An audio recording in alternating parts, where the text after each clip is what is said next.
ৰাজনৰ উপস্থিতি তেনে স্থলত কিয় মই কৰ্ম কাৰ্য প্ৰশ্ন যোৱা গ্ৰহপতি মোৰ আদেশ কৰা পালন তেনে কাম কদাপিও পালন কৰিব নোৱাৰো দেৱৰাজ গ্ৰহপতি পুনৰবাৰ কৰো অনুৰোধ দুষ্মন্তৰ পৰা শকুন্তলাক হৰণ কৰি লৈ আহা স্বৰ্গধামলৈ শকুন্তলাক হৰণ কৰাই দেৱৰাজে কৰিব ভোগ আৰু এই গহৰাজে হিৰে ল'ব লাগে মহাপপৰটো দেৱৰাজ পুৰপতি নাম লৈ অমৰাৱতী তুমি কৰিছা শাসন যদি তোমাৰ বাহুত আছে শপতি তেন্তে কিয় শাখাৰ বিৰুদ্ধে হস্ত ধৰি উদ্ধাৰি আনা শকুন্তলা সত্য বিচাৰ নকৰি তুমি মোক দেৱা সমাজত কৰিছা অপমান দেৱৰাজ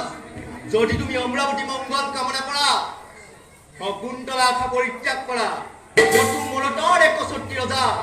দুষ্মন্তই তোমাৰ দৰে শত সহস্ৰ দেৱৰাজৰ নকৰে কিঞ্চিত তোমাৰ নিচিনা দেৱ ৰাখিব শকুন্তলাৰ আচৰণ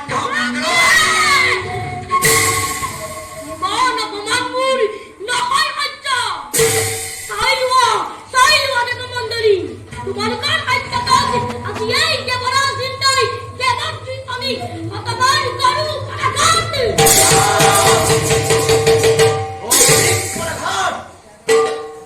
দেৱৰাজ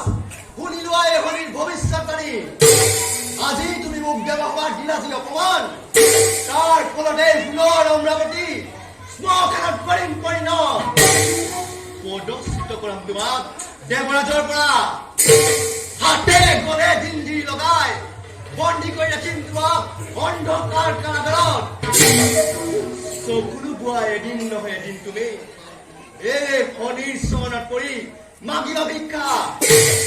তেতিয়া বুজিবা এই শনিক অপমান কৰাৰ পৰিণাম কিমান বিকন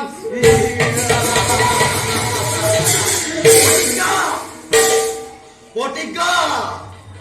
এই মোৰ বিকন প্ৰতিজ্ঞা